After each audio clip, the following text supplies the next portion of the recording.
My mom spent $1.2 million of my money. Your sister wanted a luxury car, and if you don't like it, you can leave. I walked out without a word. 4 days later, they lost the car and the house, and now they're begging me for. I, 32M, never thought I'd be the guy writing one of these posts, but here I am, sitting in a hotel room 2 states away from the house I grew up in, trying to make sense of what just happened. 4 days ago, I walked out of my childhood home for what I suspect will be the last time. Let me back up and explain how we got here. I made my money in cryptocurrency and tech investments. Got lucky early, rode the wave, and cashed out at the right time. By 29, I had enough to never work again if I didn't want to. I kept it quiet, lived modestly, and most importantly, I trusted my family with access to one of my accounts. That trust just cost me everything I thought I knew about the people who raised me. The account in question was supposed to be for emergencies. Real emergencies. Medical bills, house repairs, things that couldn't wait. My parents were getting older, and I wanted them to have security. I added Mom as a co-signer about 3 years ago, right after Dad had his first heart scare. The account had roughly $1.4 million in it. I checked it maybe twice a year, usually around tax season. Big mistake. Last week, I was reviewing my quarterly statements when I noticed the balance was off. Way off. Instead of the expected amount, there was barely $200,000 left. My stomach dropped. I pulled up the transaction history and started scrolling. What I saw made my hands shake. Luxury car purchase, $180,000. Designer furniture, $45,000. Jewelry, $67,000. Private school tuition payments, $125,000. Vacation packages, $93,000. Home renovation, $340,000. The list went on and on. Every transaction was authorized by Mom. Every single one. Over the course of 18 months, she'd systematically drained the account, and I'd been completely oblivious. I drove to their house immediately. Didn't call ahead. Didn't text. I just got in my car and drove the 3 hours back to my hometown, my mind racing the entire way. Part of me wanted to believe there was an explanation.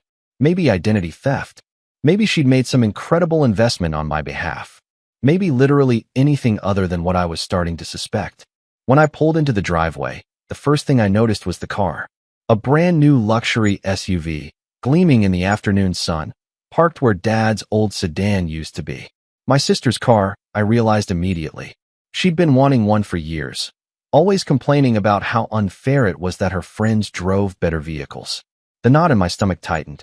I walked in without knocking. Mom was in the kitchen, and she looked up with surprise when she saw me. I asked her if we could talk, keeping my voice level despite the anger building inside me. She sensed something was wrong immediately, and her expression shifted from surprise to something defensive. We sat down at the dining room table, the same table where we'd had countless family dinners growing up. I pulled out my phone and showed her the transaction history. Asked her to explain what happened to the money.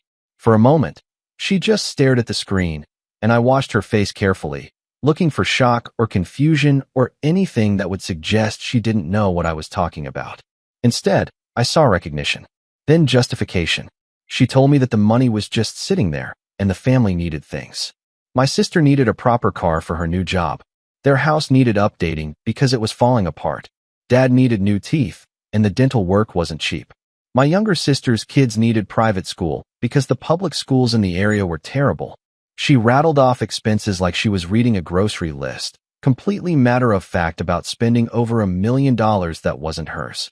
I reminded her that the account was for emergencies, that I'd trusted her with access for critical situations only. She waved off my concerns, telling me that these were critical situations to her, that I had plenty of money and clearly didn't need it if I hadn't even noticed it was gone until now. The logic was so twisted that I actually had to take a moment to process what she was saying. Then she said something that made my blood run cold. She told me that my sister wanted a luxury car, and if I didn't like how she'd handled things, I could leave. Just like that. No apology. No acknowledgement of wrongdoing. Just an ultimatum delivered with such casual indifference that I realized this wasn't a mistake or a moment of weakness. This was intentional, and she saw absolutely nothing wrong with what she'd done. I stood up from that table and walked toward the door. Mom called after me, her tone shifting from defensive to slightly worried, asking where I was going. I didn't answer. I just kept walking. got in my car, and drove away without saying another word. My phone started ringing before I'd even made it to the highway. I let it ring. That night, from my hotel room, I started making calls. First to my bank, explaining the situation and initiating the process to remove Mom's access to all of my accounts. The representative was sympathetic but explained that because she was an authorized user, the transactions were technically legal. I'd have to pursue this through other channels if I wanted the money back. Next, I called my lawyer, explained everything that had happened, and asked what my options were. He told me that this was a complicated situation because of the joint account structure, but that I potentially had a case for financial exploitation or breach of fiduciary duty. He'd need to review everything in detail, but his preliminary advice was clear: document everything and prepare for this to get ugly. Then I made the harder calls, the ones that would actually hurt them. See, what my family didn't know was that I'd been quietly helping them in other ways too. The house they lived in, I'd paid off the mortgage 2 years ago and kept it in their names because I wanted them to have security. The title was in a trust structure that I controlled, but they'd been led to believe they owned it outright. I called my estate attorney and instructed him to begin the process of transferring the property out of their names. The car my sister was so proud of, financed through a company I had partial ownership in, with me as the actual guarantor on the loan. I contacted them and explained that I was revoking my guarantee and would no longer be making payments. They had 30 days before repossession proceedings would begin. Dad's dental work, the private school tuition, the various other expenses they'd made. Many of those were on credit lines that I'd backed or accounts where I was the primary holder. I systematically went through and began closing or removing my support from every single financial tie I had to my family. I wasn't doing this out of pure spite, though I won't pretend anger wasn't part of it. I was doing this because I finally understood something crucial. My family saw me as a bank, not as a person. And banks have the right to foreclose when terms are violated. My phone didn't stop ringing. Calls from Mom, Dad, both sisters, even my brother-in-law. I ignored all of them for 3 days. Let them wonder. Let them panic. Let them start to realize that actions have consequences. On the 4th day, the messages started changing in tone. The anger and indignation gave way to worry, then fear, then desperation. Mom left a voicemail saying they'd received a notice about the house. My sister called crying about the car dealership contacting her about repossession. Dad sent a text asking me to please call him back so we could work this out. I finally answered on day 4, when Mom called for what must have been the 50th time. Her voice was shaking when I picked up. She asked me what I'd done, why the bank was saying the house was being transferred, why the car was being repossessed. She told me this was going to destroy them, that they had nowhere to go, that I was ruining the family. I let her finish. Then I calmly explained that she'd spent $1.2 million of my money without permission, that she'd shown no remorse when confronted, and that she'd literally told me to leave if I didn't like it. I was simply taking her advice. I was leaving, and I was taking my financial support with me. She started crying, saying she didn't mean it like that I was her son and she loved me.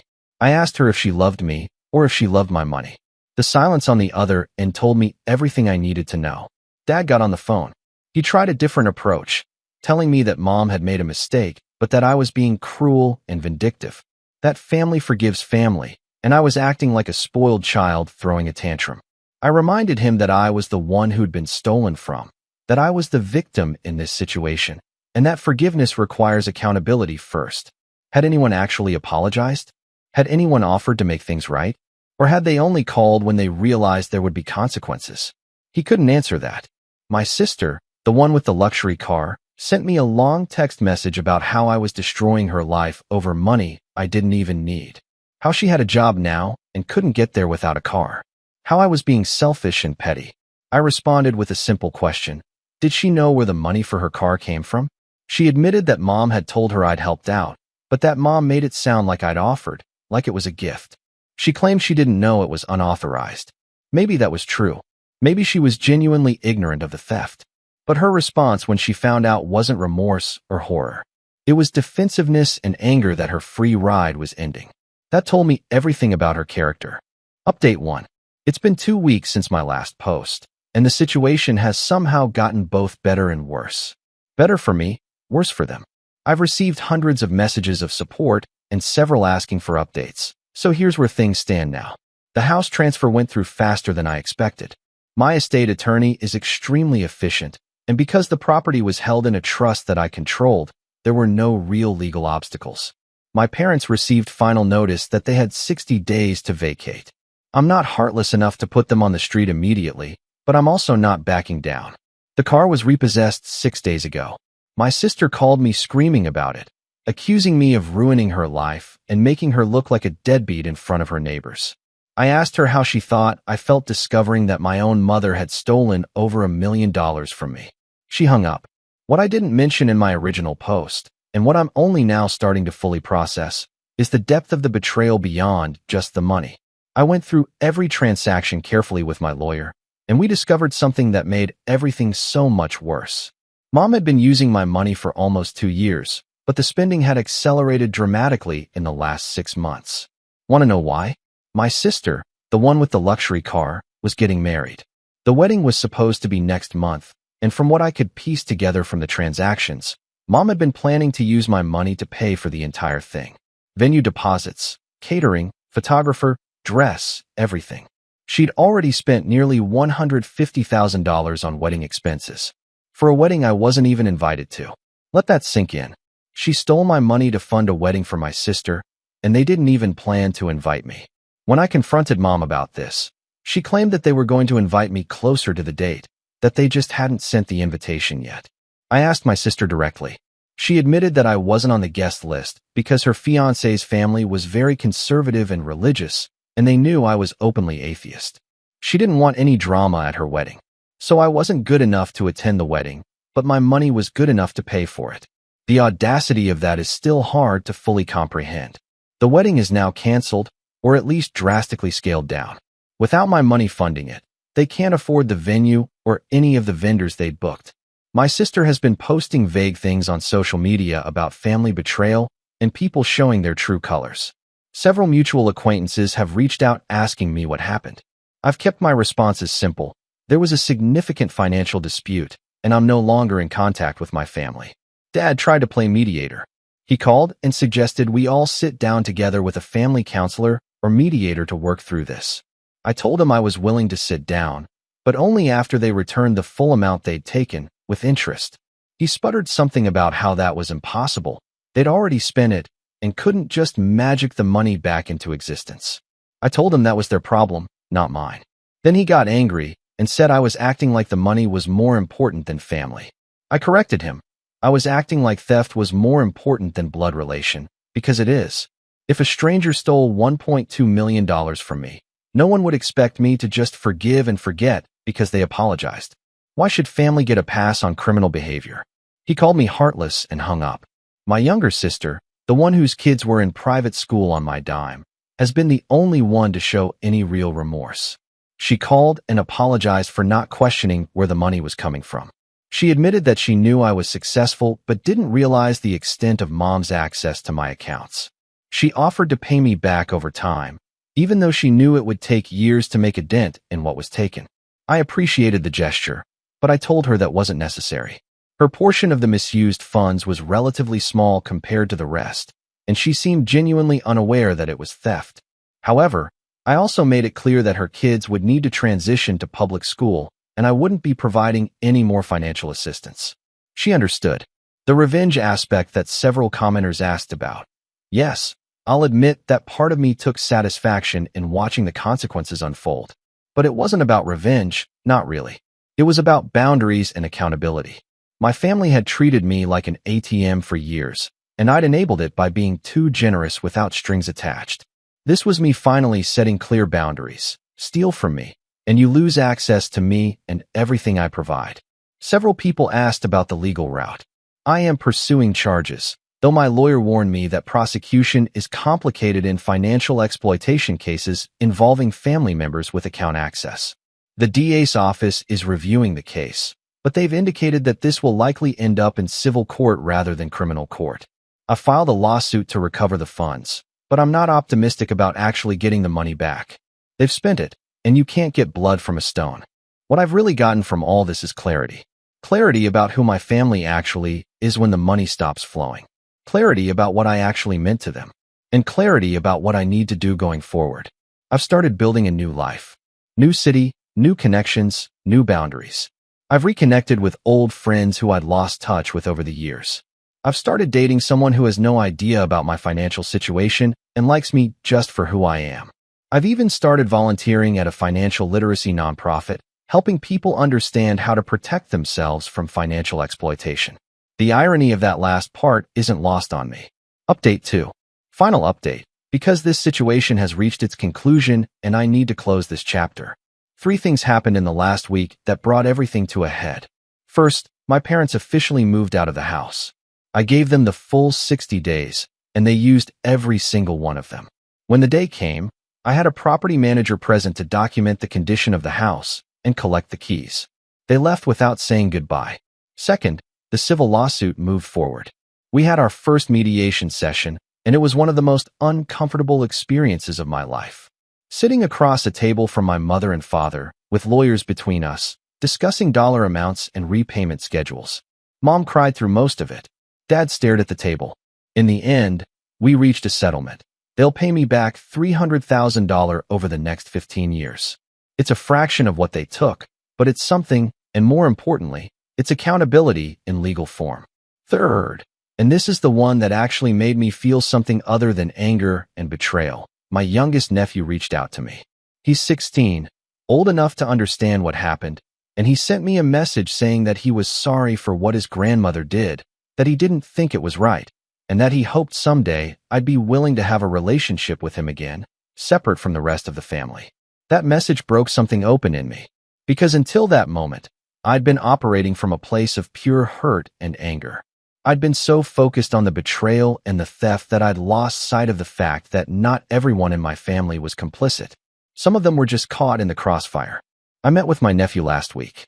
We got coffee, and he told me about school, about his college plans, about how confused and angry he was about the whole situation.